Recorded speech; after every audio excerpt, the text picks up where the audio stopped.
The fifth annual Zeal for Teal Luncheon is held every year to bring a lot of people together, to bring people from the medical community who are involved with ovarian cancer awareness and other women's cancers, and survivors and their loved ones to get information and learn about the new research about ovarian cancer.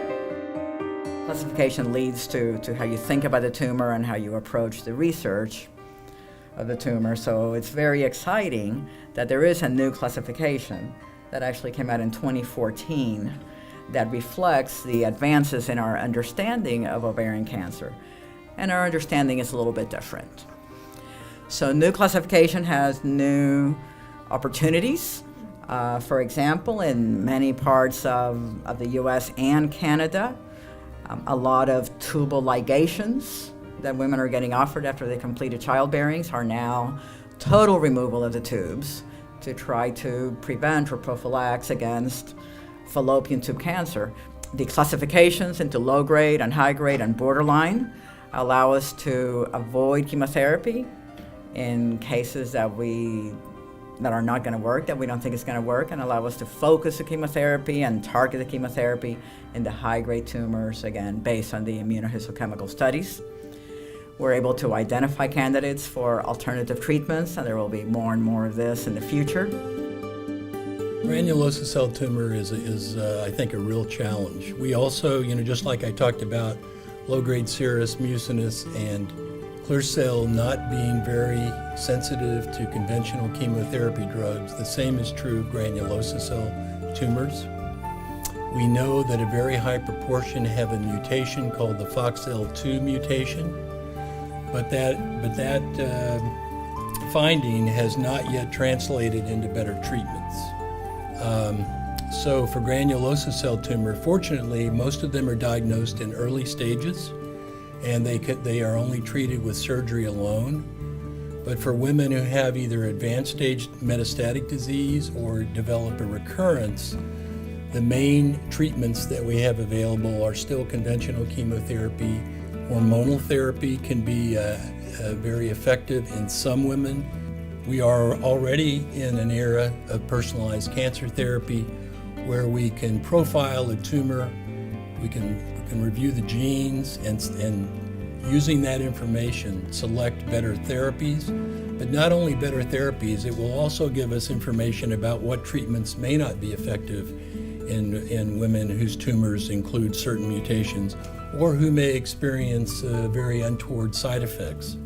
And so I think we've got a lot of work to do. We're in the early phases of the personalized cancer therapy era.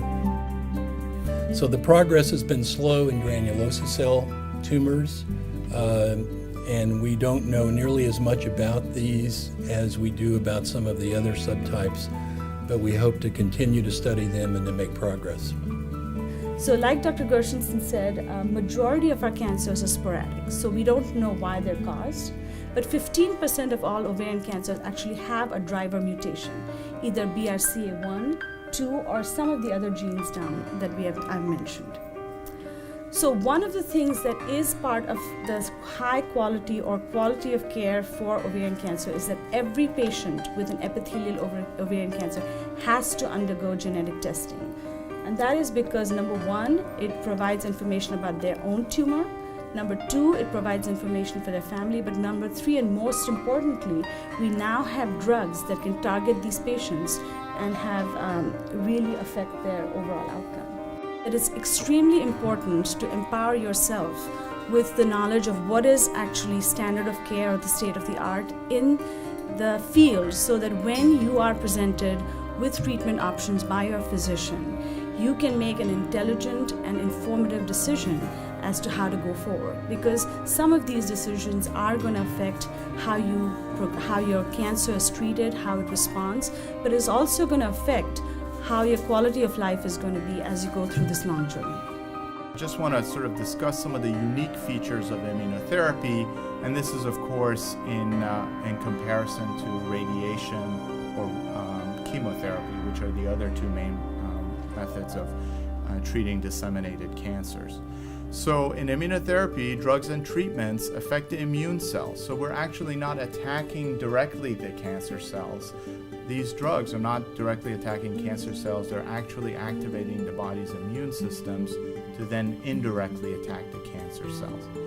Because of that, there is no cross-resistance to chemotherapy or radiation therapy. So there's the at least theoretical possibility that immunotherapy could prevail when other treatments have not been successful.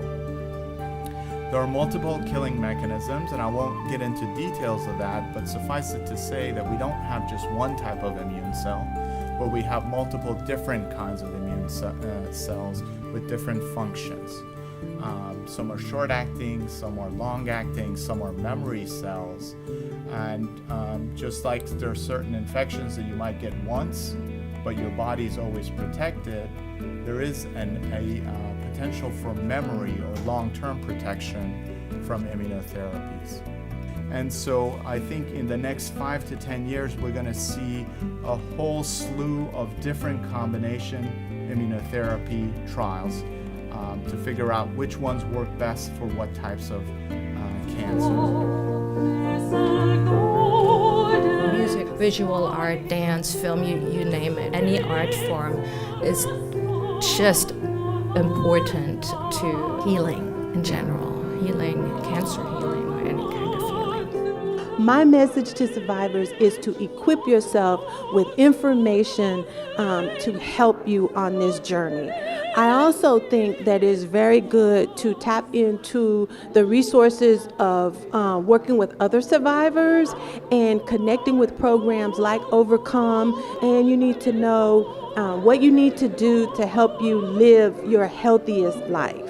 I'm so thankful for this organization and what it does for women. Stay positive, do the research, listen to your body, and don't give up.